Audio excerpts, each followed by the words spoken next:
జిల్లా నియోజకవర్గాల స్థాయిలో అంతర్జాతీయ మహిళా దినోత్సవ వేడుకలను ఘనంగా నిర్వహించేందుకు ఏర్పాట్లు చేపట్టాలని జిల్లా కలెక్టర్ షాన్ మోహన్ సగ్లి అధికారులను ఆదేశించారు. కాకినాడ కోర్ట్ హాల్లో ఆయన డిఆర్డీఏ, ఐసీడీఎస్ తదితర శాఖల అధికారులతో సమావేశం నిర్వహించి 8వ తేదీన అంతర్జాతీయ మహిళా దినోత్సవ నిర్వహణ ఏర్పాట్లపై సూచనలు, ఆదేశాలు జారీ చేశారు.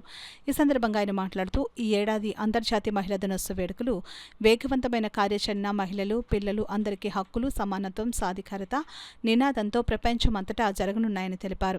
ఈ నెల 13 నుండి 24వ తేదీ వరకు కాకినాడలో డ్వాక్రా ఎగ్జిబిషన్, జిల్లా కేంద్రం కాకినాడలో ప్రభుత్వ ఐటీఐ ప్రాంగణ మైదానంలో మార్చి 13 నుండి 24వ తేదీ వరకు 120 స్టాళ్లతో స్వయం సహాయ బృందాల ఉత్పత్తులతో భారీ డ్వాక్రా ఎగ్జిబిషన్ నిర్వహణకు ఏర్పాట్లు చేపట్టాలని జిల్లా కలెక్టర్ కలెక్టరేట్ కోర్టు హాల్లో నిర్వహించిన సమావేశంలో అధికారులను ఆదేశించారు. ఇందులో 50 స్టాళ్లను రాష్ట్రంలోని ఇతర జిల్లాలకు చెందిన డ్వాక్రా సంఘాలకు కేటాయించాలని ఆయన సూచించారు.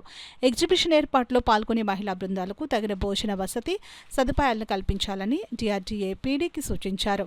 ఎగ్జిబిషన్ ఏర్పాటు చేసే స్థలంలో బుష్ క్లియరెన్స్, గ్రౌండ్ లెవెలింగ్, త్రాగునీరు, పారిశుద్ధ్యం, మరుగుదొడ్లు, ప్రచార హోర్డింగ్లు తదితర ఏర్పాట్లను చేపట్టాలని మున్సిపల్ కమిషన్ కాకినాడను ఆదేశించారు. ఈ కార్యక్రమంలో GRDA PD Srinivasarao, ICDS PD CH Lakshmi, ZP CEO VVS Lakshmanarao, CPO P Trinath, LDA Subrahmanyam, వామా PD P Venkatalakshmi, Kakinada RDO S Mallibabu, Peddapuram RDO N Sridhar, Kakinada ADC Sudhakar, నియోజకవర్గ ప్రత్యేక అధికారులు, వివిధ శాఖల జిల్లా అధికారులు పాల్గొన్నారు.